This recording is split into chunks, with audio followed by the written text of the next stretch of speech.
कुछ नात मैं तो सांदी आखा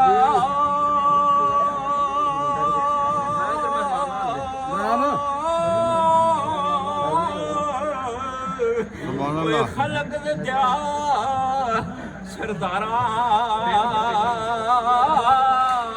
लख सलात सलाम तेरे ते ओ लख दरूद हुज़ारा सुनो जी सुनो छो ना सब्बे नूर ओए उस दे नूरों वाह वाह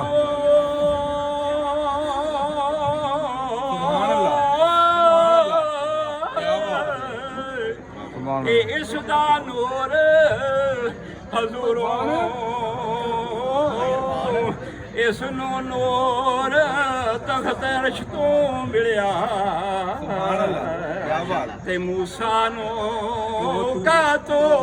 वाह वाह वाह सुभान अल्लाह सुभान अल्लाह सुभान अल्लाह सुभान अल्लाह ऐसा नबी ओए जिन्ना दा होवे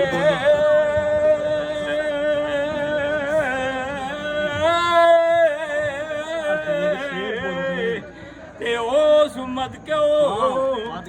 डरना ऐब गुनाह खुदावा बरबर ते क्यों दोज़ख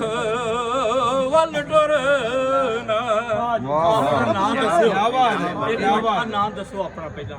मेरा नाम जी मोहम्मद रफीक गुरिया माशाल्लाह ट्रक नंबर 165 मेरा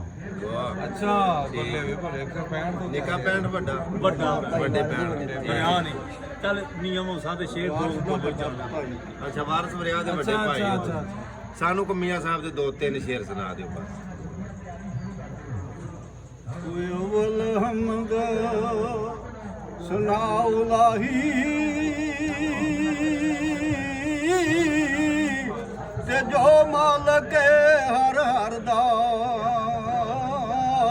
उस दा नाम चितारन वाला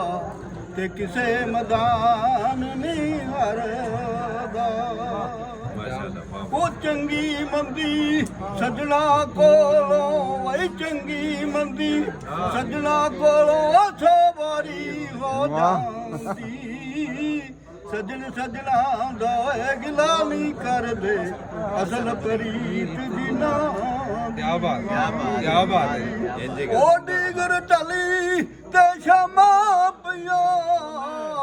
डीगर टली ते शामा पिया पंछी करानू आए ओ नहीं आए ओ फिर मुहम्मद जिन्हां मौत ला जाए ओ कदर औलाद दी मां प्यो जाने भाई कदर औलाद दी मां प्यो जाने की जानन लोग बगाना कदर हुसैन दी फातिमा जाने या जाने हुसैन दा ओ बड़े बड़े इत्थे टैंदे वेखे बड़े बड़े इत्थे टैंदे वेखे ओ जोरावर सुतराने बेवकूफां दे नौकर रहिंदे अकलमंद सियाने ਵਾਹ ਜੀ ਵਾਹ ਬਹੁਤ ਇਹਨਾਂ ਸਾਰੀਆਂ ਗੱਲਾਂ ਦਾ ਖੁਲਾਸਾ ਇਧਰ ਰਿਕਾਰਡਿੰਗ ਤੇ ਲੈ ਕੇ ਆਓ ਆਓ ਜੀ ਐਵੇਂ ਝੂਠੋ ਝੂਠ ਚਲੋ ਕਰਿਆ ਨਹੀਂ ਘੁੰਮਣ ਸਾਹਿਬ ਆਪਣਾ ਸਾਡੇ ਨਈਮ ਨਾਥ ਸਾਹਿਬ ਸਾਡੇ ਬਜ਼ੁਰਗ ਸਾਡੇ ਵੱਡੇ ਭਾਈਜਾਨ ਇਹਨਾਂ ਸਾਰੀਆਂ ਗੱਲਾਂ ਦਾ ਖੁਲਾਸਾ ਹੈ ਵੀ ਇਹਨਾਂ ਸਮੁੰਦਰ ਕੂਜ਼ੇ ਚ ਬੰਦ ਕੀਤਾ ਹੈ ਕੋਈ ਅੱਲਾਹ ਵਾਲੇ ਸਰਨਾ ਤੇ ਉਹ ਕਿਤੇ ਰਾਜ ਬੈਠੇ ਦੇ ਕਿਤੇ ਪੁੱਛਿਆ